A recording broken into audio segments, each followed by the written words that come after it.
Hi everyone, and welcome back to the channel. If you are currently immersed in the world of research, you likely know the feeling of the publishing waiting game. You have spent months, perhaps years laboring over a paper. You send it to a journal and then silence. It could be months before you hear back from the reviewers, and maybe even years before peers actually see your work. But what if you did not have to wait? Today we are discussing preprinting.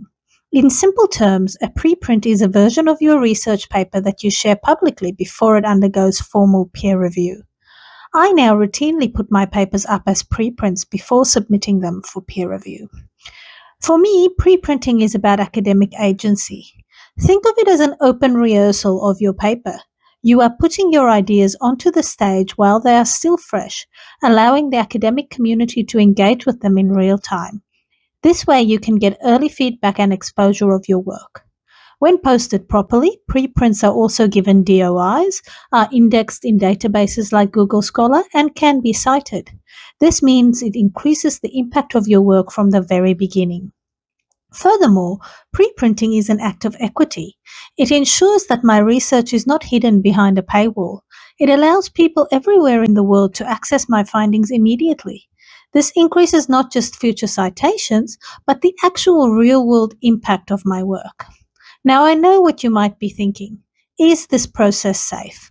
Will a journal reject your submission because of it? In reality, the majority of journals now not only permit preprinting, but actively encourage it as part of a transparent research culture. While you should always verify specific publisher policies, it is important to remember that your original manuscript belongs to you. A journal typically only holds the copyright for the final version of record. Because a preprint is the version created before a journal applies any edits or formatting changes, sharing it is not only allowed, it is your right as an author. Usually the journals will also reference the preprint in the published version and request that you update the preprint page with a link to the final published version. You may also wonder whether this would be considered a duplicate publication. Rest assured it is not considered duplication because you aren't actually publishing it. You are sharing an early version of it. Databases consider it as an early version, so you will often see these combined for citation tracking. For example, here you can see that Google Scholar shows different versions of my paper as one entry in my Google Scholar profile. The last common concern people have is that they might get scooped. However, by preprinting, you are time-stamping your work, ensuring that your unique insights are attributed to you the moment they are ready. If anything, this further protects your work from being scooped because you can actually prove that you shared it first using the timestamp on the preprint.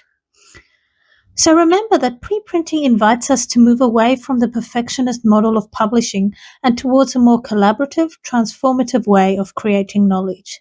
It is a daring step, but one that fosters the confidence to apply what you learn in the real world.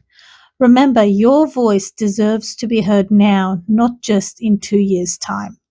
Thank you for joining me. If you found this helpful, please do subscribe and share your thoughts in the comments. I look forward to hearing about your research publication journey.